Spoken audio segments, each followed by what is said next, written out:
Perfect. Welcome to Happy Naked, the podcast and the vlog. Um, Today we have Lorna. But before I want to remind you what this is all about. And this is I am Dee. If you haven't met me before, the founder of the Health. I'm taking my glasses off. So I'm the founder of Dee Health and Fitness and also the author of the book Happy Naked.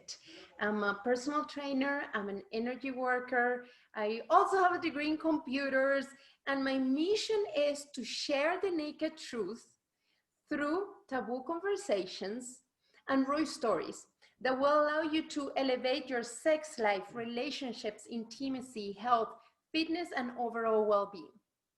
So please follow me on Instagram and Facebook as well. You can find all the different episodes, and pretty soon I will be releasing a page where you can find all the episodes together. So for now, just check it out also on YouTube and Instagram under Dee Mago _ Happy Naked, and you can find me on Facebook also under Happy Naked, and that's a page that you can like and you can look at all the information I'm always sharing there.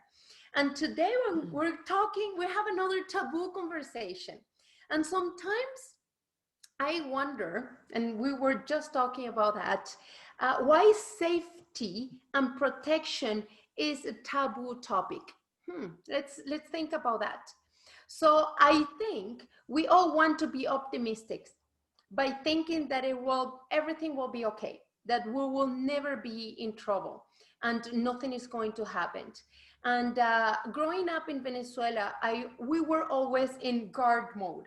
Like you're always watching over your shoulders. You're always looking at everything. You're protecting your handbag, everything. And even though that we are in that mode, which is survival mode, it really put your body and your health and everything in a whole different state. And even though that we are like prepared for anything, crime is still happening, robbery is still happening, kidnap is still happening. So it really doesn't matter whether we talk about it or not, okay? Because at this point is if we talk about this for sure.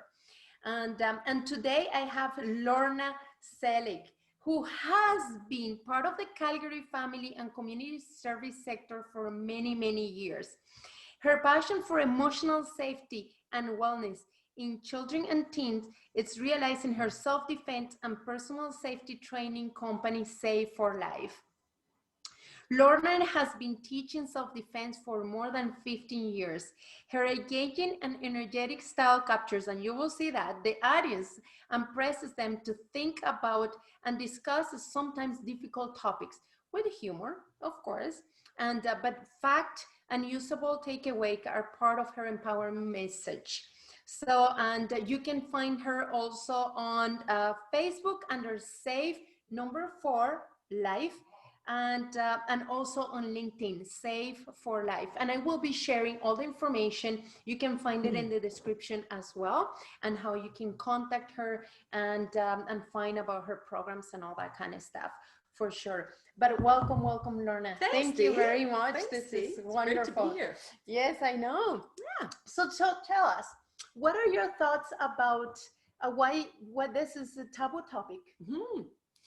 So you mentioned it in your introduction. Part of the reason why this is a taboo topic is I think people they want to kind of their ego gets in the way a little bit. They don't want to they don't want to kind of let their vulnerabilities, their worries, their fears, their maybe their apprehension kind of be too visible. And so lots of times when people are in a threatening situation or a dangerous situation, they often feel like, well, one of two things. They often feel like they're just going to muscle it out, and you're not going to, push me around, and I'm not backing down to you, which unfortunately really kind of stirs up a bit more aggression in the person that is potentially the threat, and really kind of exacerbates and enhances the energy between the two, Yeah. and very often can cause that aggressor, that offender, to be more aggressive and be much more threatening. And so that piece around not wanting to back down, that's a very difficult and risky stance to take.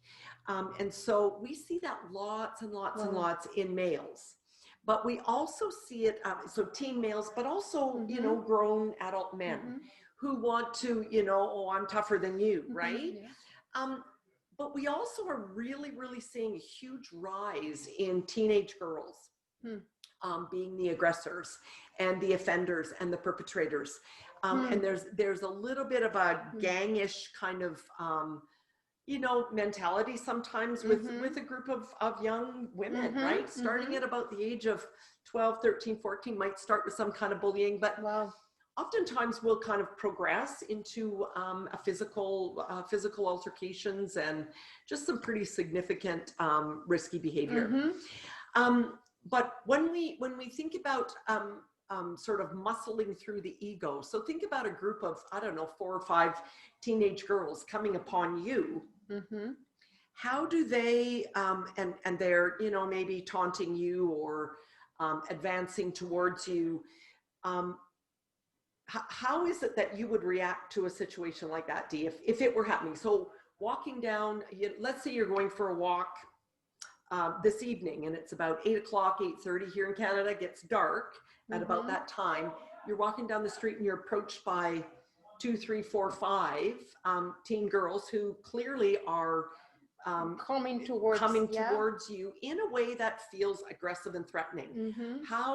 How is it? What do you think is a good reaction to that, or response to that? Once you're saying that, the first thing that came to my mind is I will start looking around to find escape, because at this point I'm not looking to get to that situation. Right.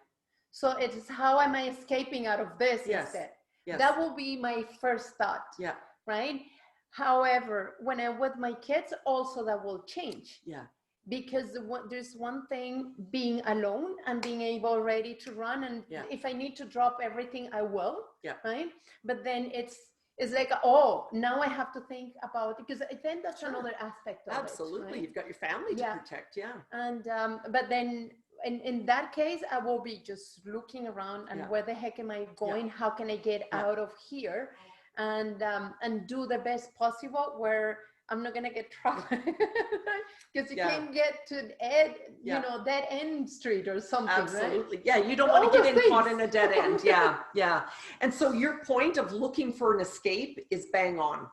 Bang on. Cross the street, go into a store, stand behind a vehicle, put some space between yourself and those aggressors. Many times people think, oh, I'm just going to muscle right through these, I'm just going to, suck it up and it'll be fine. Many times it's not. Many times people are attacked, people are taken down, people are abused and victimized because they were sort of caught up a bit in their ego, right? And rather than sort of say, oh boy, I don't even want to go there, don't want to get in this situation and leave. They just don't want to be seen as weak or succumbing to the pressure and that sort of aggression, I guess. So, but we need to leave that situation.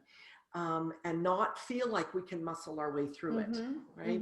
Well, the thing is, you never know what's there, because we're looking at drugs. We were just talking about that, so that give another sense of power to the person that is in drugs, and that you don't know what kind of weapons they have if they do, right? Yeah. And I remember being back home, I was working with a friend of mine. We were going to register to do the test for the university. And it was not a good place to hang out anyway. So we're going from one entry to the university to the other one, but instead of going through the inside, because it was going to take forever, we came outside. It was a shortcut.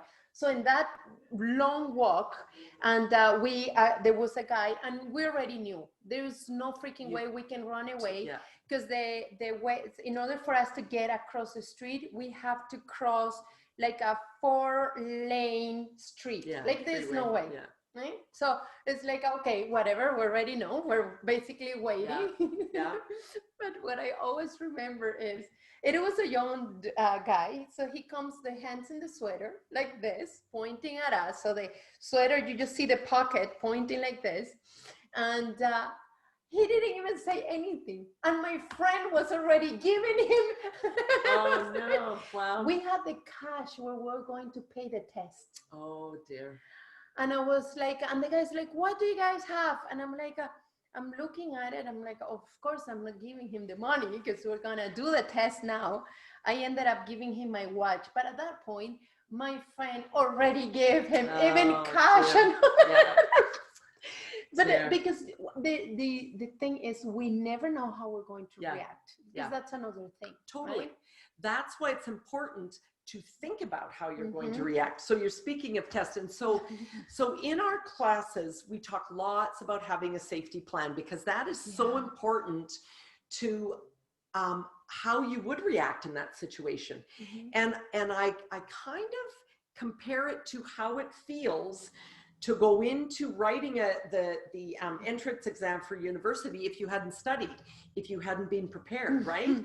Right? And for kids in school, I often use the exam, okay, math class, come in and sit down. Oh, guess what? We got a test today, right? How do those kids react? Usually they're going, oh my God, I don't even know what we're doing. Oh my God, how can we have a test? That's not fair. But my response to that is, doesn't it feel better if you're prepared? Doesn't it feel better if you've studied, if you've thought about it, if you've made some scenarios in your head, if you've envisioned what it would look like to be, for this math test, reviewing some of those over in your head. And it's the same with your personal safety plan. We need to think about scenarios well in advance of them happening and work through those in our heads in a visualization kind of method, so that if ever anything does happen, we've already kind of worked it through in our head, right? And we've almost sort of rehearsed it. You know, it's like putting a seatbelt on when you drive. So Dee, I know for you, when you drive, you go in, you put your seatbelt on, and you drive differently as the driver, right? You check the mirror, you check your side mirror, you know, you've got your seatbelt on, you're checking for lights, you're checking for traffic. You drive differently because you've got a driving plan. Yes, right? Exactly.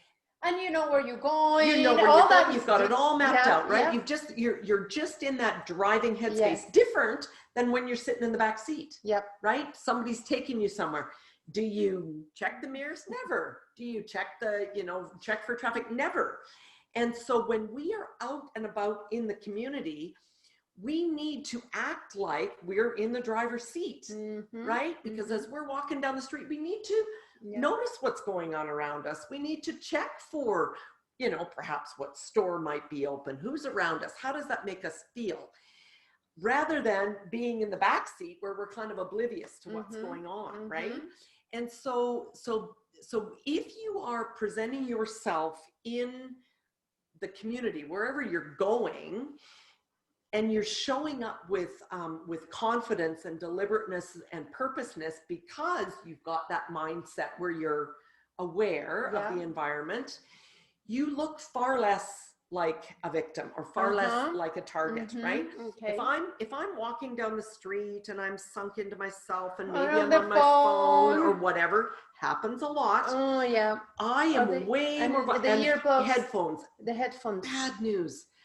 I'm way more vulnerable to being attacked or being picked on or victimized in some way than if I'm walking around, my phone's in my back pocket, I'm noticing who's around me, and I'm tuning into my intuition. Yes. That right there. And you said yourself when you were walking around the university and you saw that guy, you knew right away, not good. Yeah. Right? And it's in those moments that we Yes. need to react, right? And make choices to save ourselves, not to muscle through with ego. Yeah, yeah. Yeah, and it's I always tell my kids, right? My kids were born here, and there are three of them, and I always tell them, you have to watch. They take the bus sometimes. Yeah. Sometimes they take the C train. Sometimes they walk. And I said, you need to be aware. Actually, who takes the train every day? Who gets where in the bus every single day? And Notice I always, those patterns. yeah, you need to see who is around, who's walking, who's not walking, because it could be a friendly person, but then because it could be a person that in some way you can trust. But if you notice something different, you also be aware that it's somebody that you cannot trust. Absolutely. Right. And it's the same thing. You don't want to be on the phone, period. You don't want to have your earplugs, because if somebody comes from the back, you don't know. Yeah. Right. Yeah. You need to have all of your senses tuned. Active. Exactly. And that's something that I find, especially, and it's the crowd that you work with, is the teenagers, and they're completely like, they're like whatever, they're on their phones and all that stuff, and it's well, and they're 10 feet tall and kind of invincible. That's the thing with teenagers, right? And we all have been there, right? We've all been there. But it's kind of getting them to recognize that they can be targeted. They can be victimized. Yeah. So what do you think about mask and safety? Masks? Yeah. Right now, with how can we? Because it's a reality. It's everywhere. Yeah. So I personally see it as the perpetrator won't be able to be identified. Yeah. Right. Yeah. And the victim neither. No. Because how, like, if there's somebody around, nobody will. How the heck do we do this? Well, and my strategy and our strategy is the same regardless of somebody wearing a mask or not. It is the same regardless. And so part of your safety plan is, first of all, to kind of be aware of your environment, notice and tune into your intuition, tune into that instinct that you have of,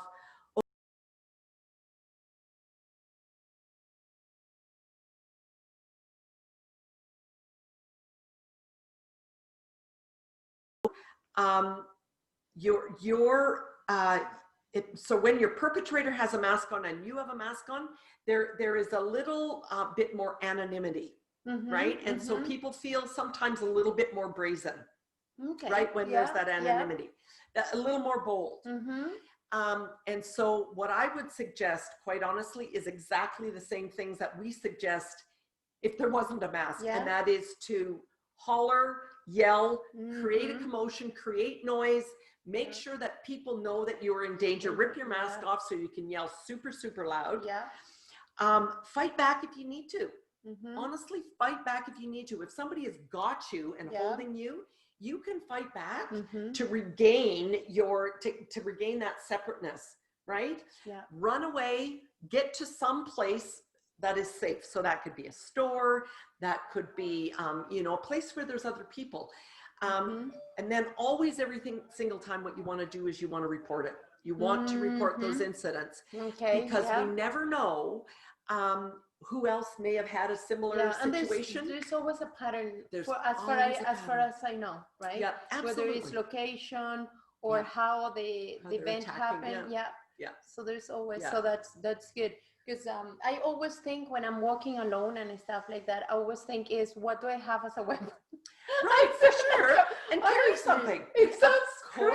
But it doesn't. I don't know, but I'm always, right? It's just, I think about it, keys, and I put it in ways that it's just But that's such a common one, the keys, right? Here's the thing, Dee, you've got to know if you're going to use it. So if I'm attacking you and you've got the keys in your fingers, are you going to be able to stick that key in my eye or scrape me or whatever? Right? And if you can, awesome. That's like things like people often ask me about, personal alarms and pepper spray or bear spray and all those kinds of things.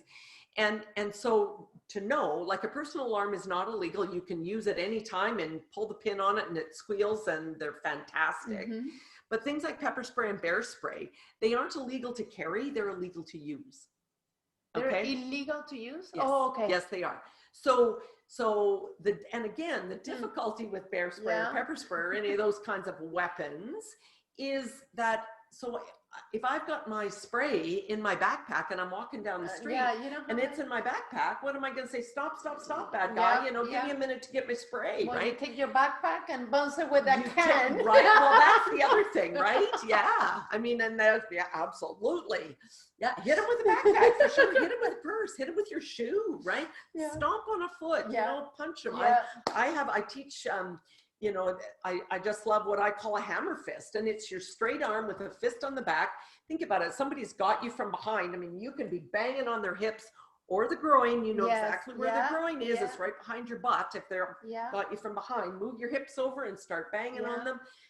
Bring it up, start banging on the back of the head, in the ribs. You mentioned something interesting, that is confidence. And in the animal kingdom, right, we look at the one that shows more confidence is normally the one that wins. Right? You bet. So what can we put that in perspective for us as human beings? Sure. Yeah. Well, the thing for me about confidence, it's about confidence is about having a sense of deliberateness and purposefulness, right? And so, and it's really is all in the way of how you show up in your body, right? It's that connection between the brain and the body. If I'm, hunkered down like this, it's impossible for me to feel confident. It's impossible. I can say, oh, I feel confident. But I don't. No. If I am standing, shoulders back, chin up, noticing what's going on around me, I am presenting, right? Eye contact's huge. But if I'm presenting as I'm confident, guess what? My brain also believes that I'm confident, but everybody else in the big wide world also says, whoa, there's a confident woman, right? Yeah. Different than if I'm shrunk into myself. Maybe I got my hood up. I'm trying not to be noticed. Confidence is so huge. I mean, honestly, Dee, in everything that we do, right? Feeling good naked, right? That's about confidence. And sometimes it's how you're presenting yourself, right? And it's how you show up in the world. And it might be intimidating for many, right? Yes. Because the person that do not feel intimidated is normally because it has the same level of confidence as you, sure. Most likely, right? Yeah, absolutely. So how your passion for all this stuff started? So I was actually attacked when I was right before my 17th birthday. Wow. I was at an outdoor party and didn't have any kind of awareness going on. I had left the party and was picked up from behind by somebody that I had known. He was actually a friend of somebody I was at the party with. Picked me up from behind and threw me in the backseat of a car. And at that time, I didn't have any language. I didn't have any kind of skills to be able to do anything about it. I sort of, initially I kind of thought, oh, somebody's picking me up. Oh, what are you doing? What are you doing? Right. And I never had any sense of stand up for yourself. Yeah. Right. It just didn't even occur to me. So I'm kind of in the back seat and I'm, sort of trying to, get this person away from me. I got myself moved and opened up the door and flung out the other side. But the important thing for that, Dee, was what I did next. And that was absolutely nothing. I walked back to the party. I never told a soul. Of course, I'm shaking inside. And at the ripe old age of, 16, I mean, what do 16-year-olds know? Like, they probably should know more, but I was just really naive. Small town, I just kind of, it never even occurred to me that crazy stuff happens like this, right? So I didn't say anything, And then when I was about 25, a similar situation happened to me downtown at the time on 11th Avenue in Calgary. And I was out, drinking with some friends and was kind of tossed up against a car by somebody and just was in this situation again. And I kind of thought, oh my gosh. And so I was at the time working in Calgary as I was doing, support with families who had young people with, varying, mental health and disability and that kind of stuff. And many of these kids, these teens, most of them girls, had also been victimized, right? Mm-hmm. And as had their families and Yeah, their yeah, parents, and it's a chain, right, and yeah, for sure, it's yeah, generational. And yeah, so I would spend great deals of time talking with them about what can we do to stay safe? How can we, yeah. get away from those situations and not get into them in the first place? And Mm-hmm. then and then I went off work and had babies. And when my youngest was about 4.5, he was in a preschoolish kind of program, early kindergarten program, where they actually brought in a self-defense, personal safety class for little kids. Mm-hmm. And I watched this class and I went, oh my gosh, Wow. this is a format that I could have used for years with these young kids and teens I was working with. Yeah. But also, everybody needs to know this stuff, Yes. right? Yeah. So I actually phoned up the owner of the company at the time and I said, I got to come work for you. So I did. I worked with her for about 10 or 11 years. Whoa. Trained with her, all of our classes. And then about 6 years ago, I bought the company. Oh, wow. Yeah. So all our classes are facilitated. She was an ex Calgary police officer. Hmm. And Wow. part of our mission and mandate for these safety classes is to have police officers facilitate the trainings. Okay. We truly believe that they are the boots on the ground experts Mm-hmm. in safety. They do it every day. It is part of who they are. It is in their cells. Mm-hmm. So why don't we get the experts to teach people? Wow. So that's what happens in our classes. Is we and right now right now we have all female officers who are our instructors. We do have one male who is a teacher for us. He teaches more the professional groups, like the what do you call them, security guards, and kind of the more industry type of programs. So security guards, parking authority people, property management people, those kinds of things. Yeah. Yeah. Wow. That is interesting. Well, how life, takes you to places. Yeah, it kind of it kind of starts in one place and you end up right back there. Yeah. So you work with kids and teenagers and adults and seniors. And adults? Oh, wow. Okay. Yeah. Okay. The oldest person probably we've ever had in a class, I think she was 86, I believe. Wow. Just That's a so tiny cool. little thing. And man, she was a spitfire. She walked out of that class just knowing what she needed to do, and was she was awesome, actually. Yeah. Wow.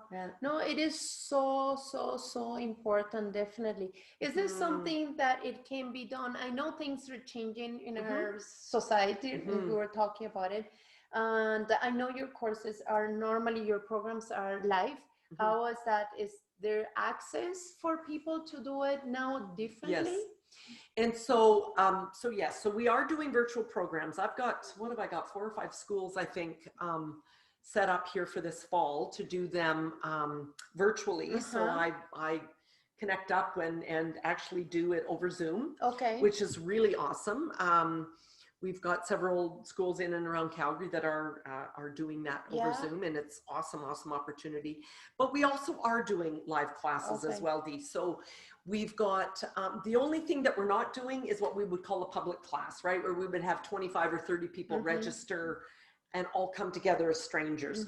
What we're doing right now, we are serving up to about 15 people in a class. So if people come to me and they say, I have a hair salon and I've got 12 employees, can we run a class? Absolutely. Those people are already familiar with with each other, and they're already in the cohort, right? We are doing a class, as I said, for a landscaping company here. And what we've done is we've separated them into teams. And so I That's think, nice. yeah, it is. And so I think there's about 12 or 15 in this first group that we're going to be doing. But they're all folks that work together anyway, Yeah. right? So they're Yeah, that's familiar with each nice. other and part of the same cohort. So, and we're running classes at the U of C Wow. for different groups and stuff too. That, So yeah, yeah, so we are running them in person, which is really great. it I mean, is. our instructor, everybody sits in masks. It's kind of weird to see, but everybody's sitting there in masks. And then when we go into the physical and the hands-on stuff, our instructor wears a mask. And we have a padded attacker that comes in for about the last hour-ish, hour and a half of the sessions. And he's, of course, all Is that the blue man? masked up. Blue man, yep.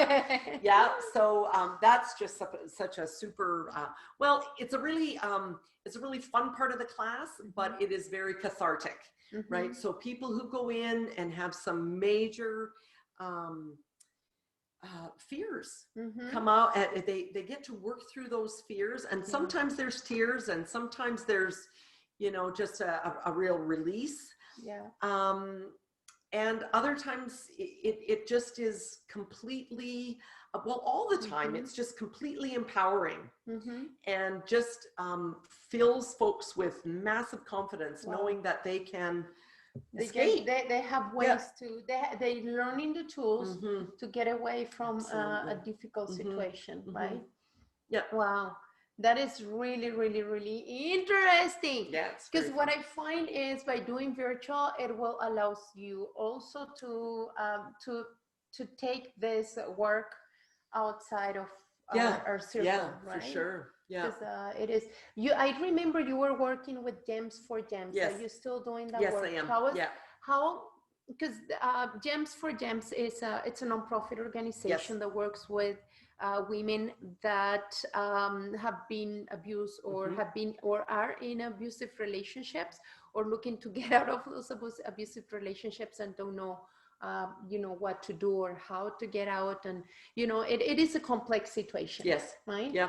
And I not recently, about last month, I interviewed this lady who's been married for 15 years, and out of those 15 years, about more than half of their marriage, the husband was sexually abusing her. Oh my goodness. Right. Because it goes and one thing sorry, one thing that is important that sometimes we don't even think about is consent. Yes, absolutely. And that is key, right? Absolutely. Because you're not saying yes or no, or you're like, there's no consent, right? Absolutely. And I think have you seen that example about the tea, making a cup of tea? If somebody, no, I haven't. It is so good. You know what? I'm going to send it to you, Dee. It is so. It describes consent in such a clear way, using "you come to my house, do you want a cup of tea?" Right? I'm going to send it to you. It's so amazing. If you go on YouTube and search consent and cup of tea, it is you go. So good. I'm gonna search for it and I will put it in the description. It is so good. It really, really is good. But part of so just further to that whole consent piece is the whole notion around no is a complete sentence. Yeah. Okay. So sometimes with consent, you don't get the no, you get the, well, I don't feel like, geez, right? But one of the pieces that we talk about is the importance of stating your no and standing by it without offering any kind of explanation, because sometimes a no sounds like, well, no, sorry, I don't know, I just don't feel like it, right? But that's such a weak no, right?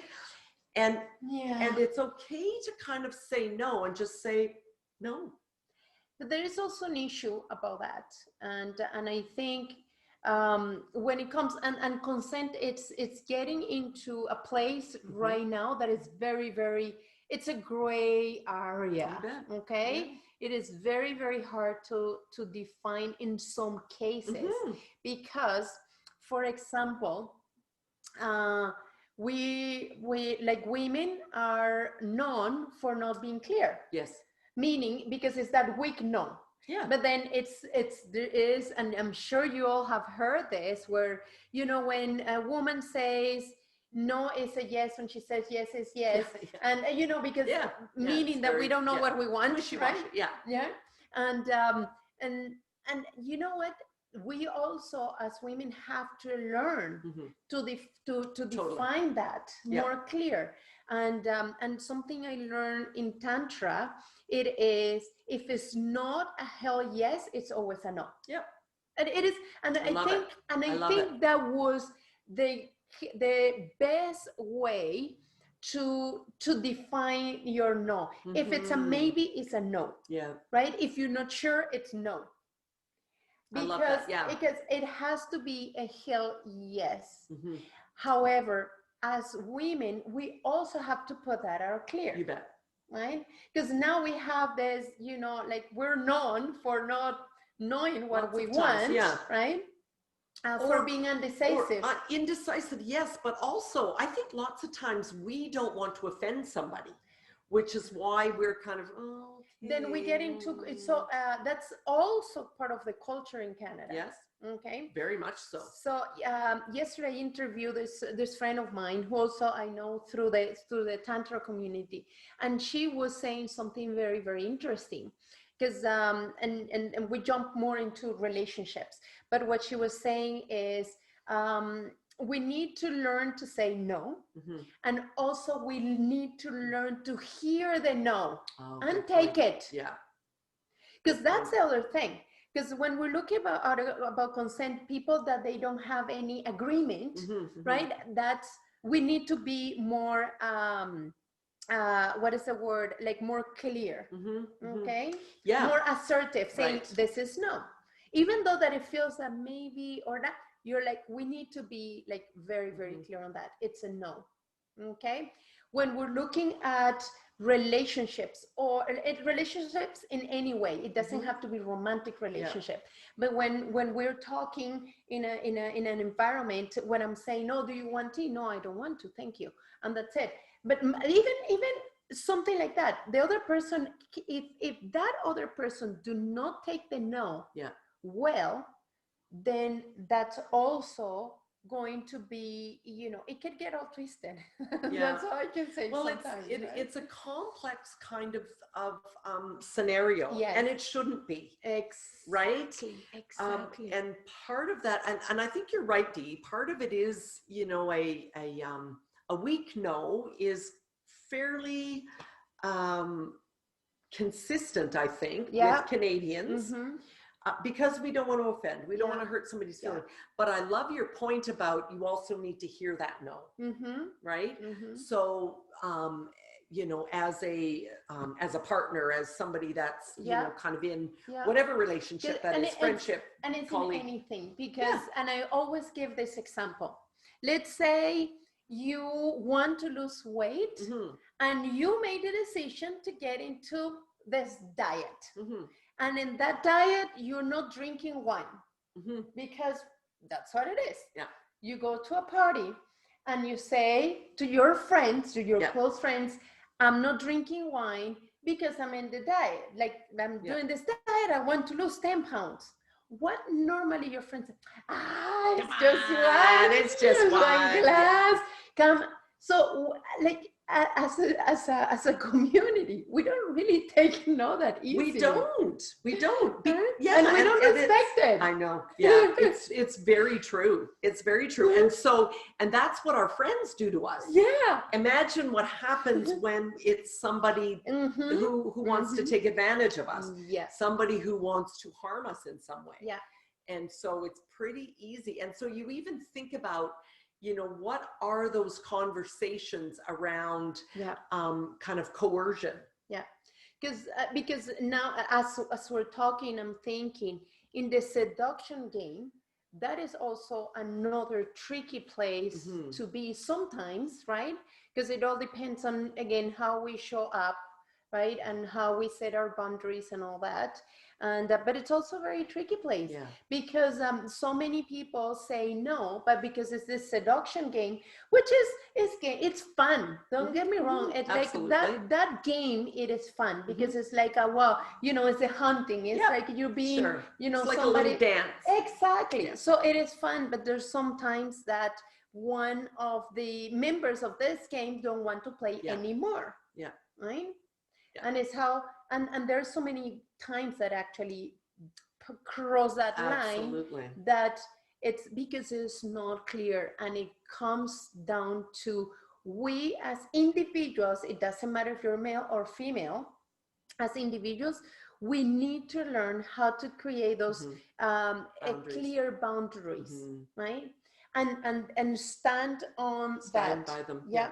Yeah. Saying, you know what, this is a no, or this is a, and we don't really need to say hell yes, that, because Yeah. it goes back to your, Yeah. to your Gut. intuition. Yeah.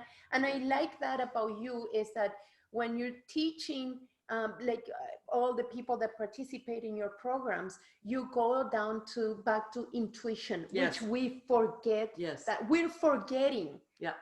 Right. Because we're and I think it's a result of so many things over who knows how long. I don't really know. And but it's all about thinking, right? Absolutely. It's all about, I blame this in some ways, that we're always looking to get some science proving something. We're very cerebral. Like looking always through the logical way of things. And we're forgetting about connecting with our heart. Yeah. Your heart talks to you, and your heart always will tell you the truth. Yeah. We just have the tendency to ignore it, which Yes. is different. Well, and here's a perfect example, right? So there's a cat, meandering down the sidewalk. All of a sudden, a dog comes around the corner, barking, barking, barking. What's that cat going to do? Is that cat going to go, nah, it's probably nothing. I'm just going to keep going. That cat, right away, his hair stands on end. Right away, it arches its, or makes itself try to look bigger. Yes. And then it takes off, right?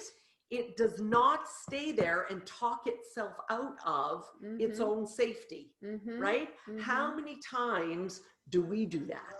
And that's our instinct that will do that. That's exactly the instinct. It's just the instinct. It's not your brain. No. It's not, let me think, let's strategize, let's create a plan. There's no freaking, like, there's no, the only plan is, just use your instinct and listen and learn. But it takes practice. It does. It takes practice. Yeah. And I think,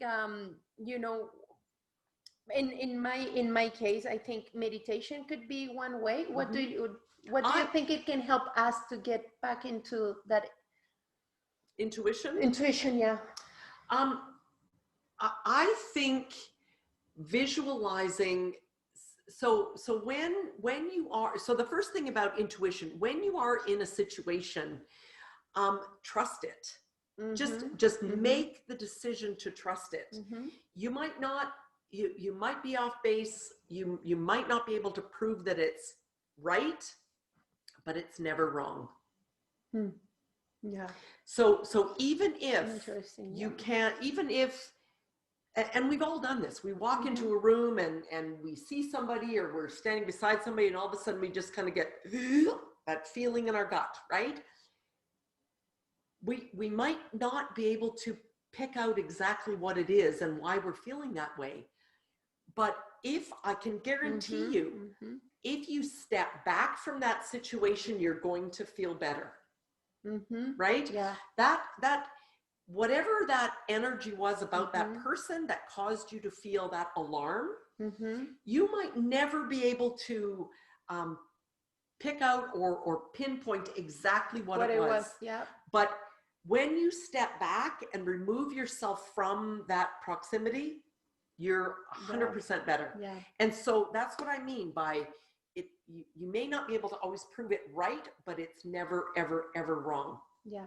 It is interesting what you're just sharing, because heart-to-heart connection without any efforts, happens at 3 feet. Okay.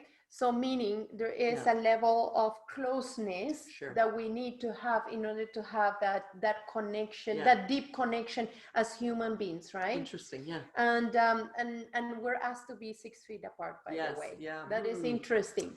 So just throwing that out there. And so then what happens is, if you, based on what you're saying, it's interesting because that's field. It's our field, basically. That where we are at, and that's what we're projecting. And there might be some sort of disalignment, because it doesn't have to be one person good or bad. I don't think it has anything to do with that. There's sometimes it's, but but there is a misalignment, and you get, energetically speaking, that's because that's when we get to that level of closeness, is that where our energy field actually connects, and then you're like, oh, okay, hold on, let me get it back. And for the same reason, when we get in a room where most likely everybody is think the same way, or they're with the same intention, or there is the same, like the gathering have a global intention, and you gather and you don't feel like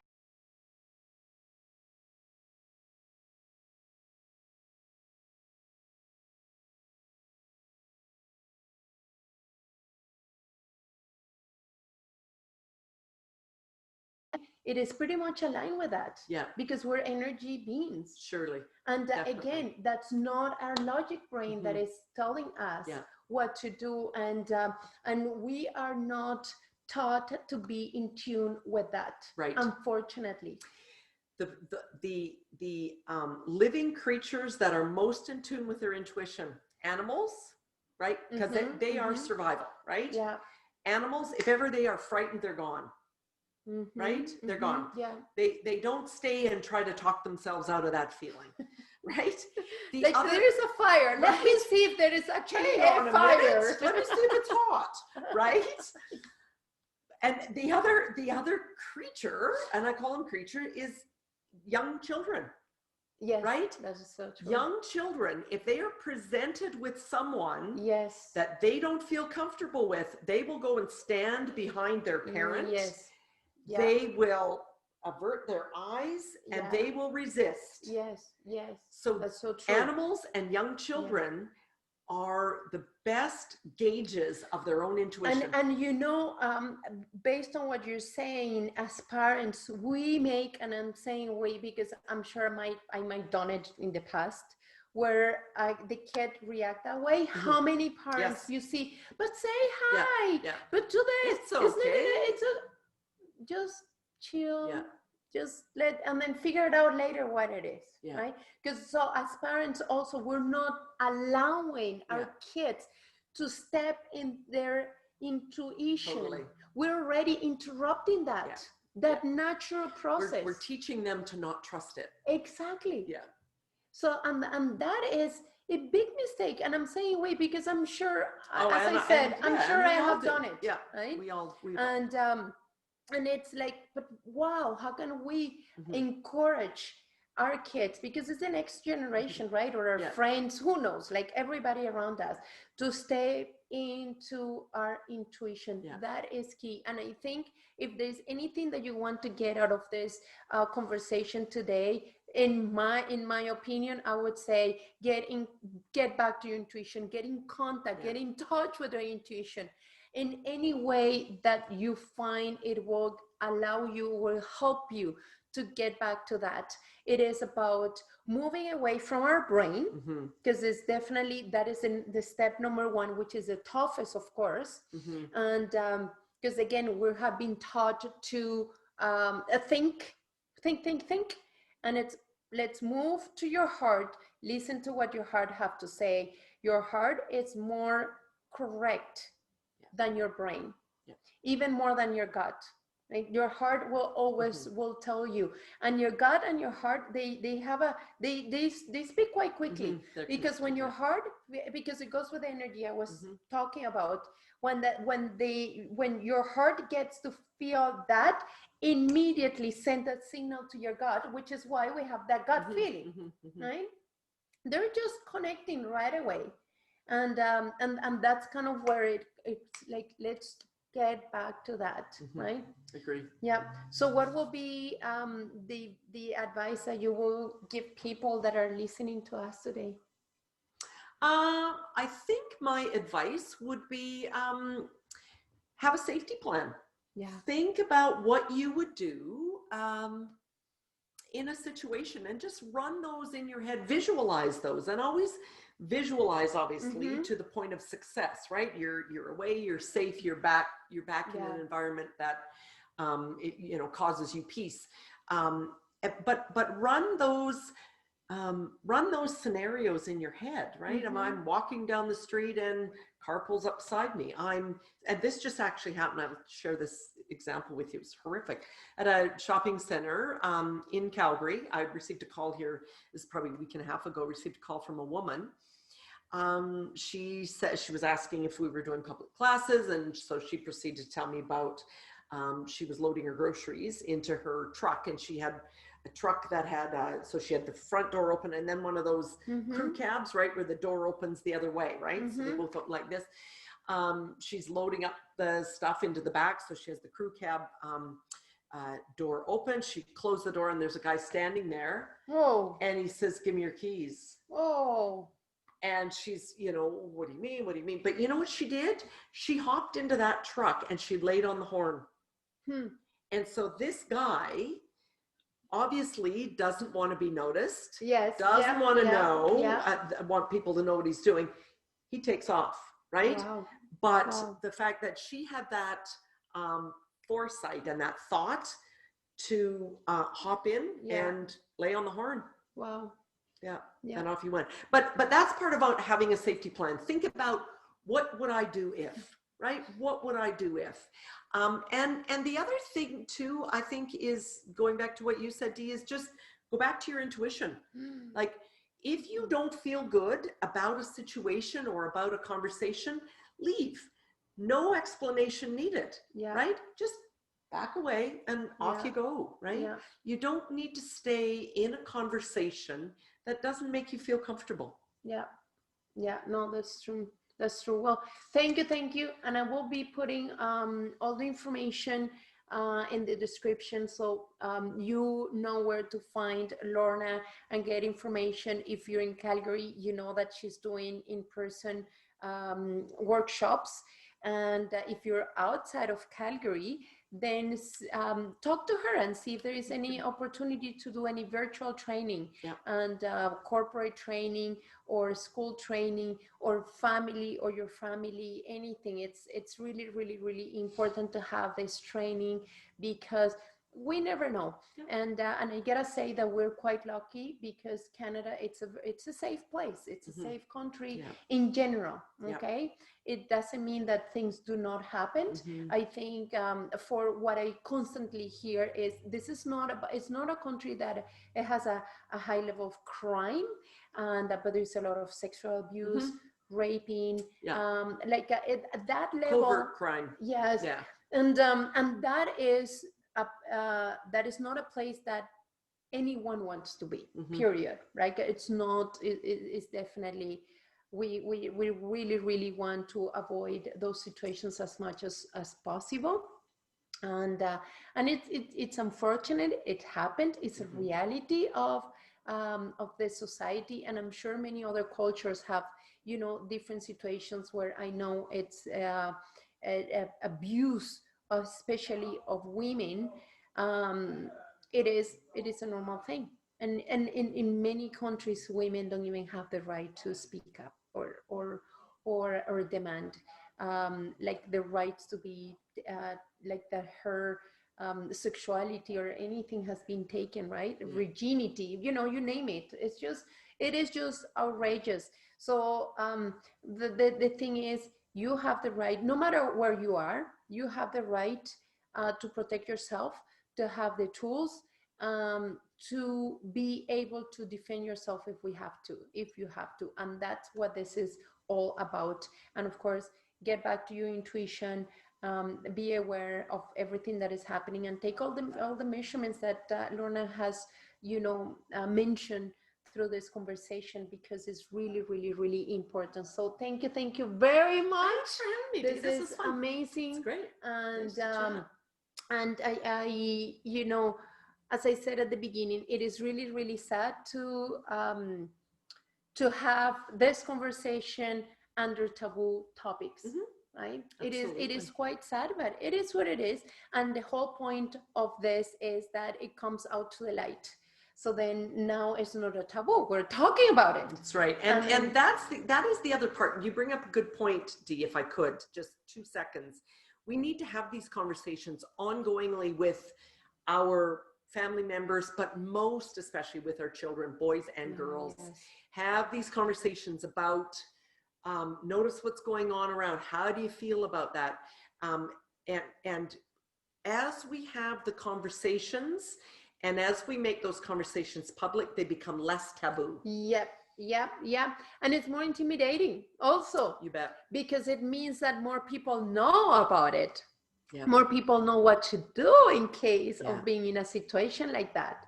So the perpetrator, it feels more vulnerable because it's like, so more people are actually prepared if I attack, right? Yeah, absolutely. That's, anyway, that's how I see it, no, right? It's true. Yeah, it's true. And, I think, yeah. It's like when you see serial killers, right? They move around. It is because once they identify that he has committed a crime, right? Like he moves somewhere else because now people know about him. Yeah. It's the same thing. Like it's just once you things are brought up to light, then that's when they're like, oh my God. Yeah. So now what? Yeah. So they need to, like back off, make a plan. Yeah. But also need to know that we need a plan. We can have a plan. There are ways to do it, and there are ways to protect ourselves, and the most important, have the tools to be prepared. Yeah. And that's what it's all about, right? Just to be prepared. So thank you very much. This is such a pleasure. And please just look at the description and find more about Lorna and how you can get a hold of her.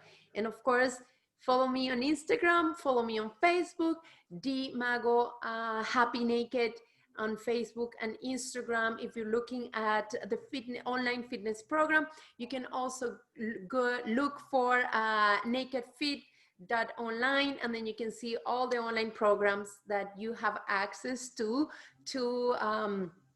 be healthy and start getting in contact back with your body. Thank you very much. Bye-bye.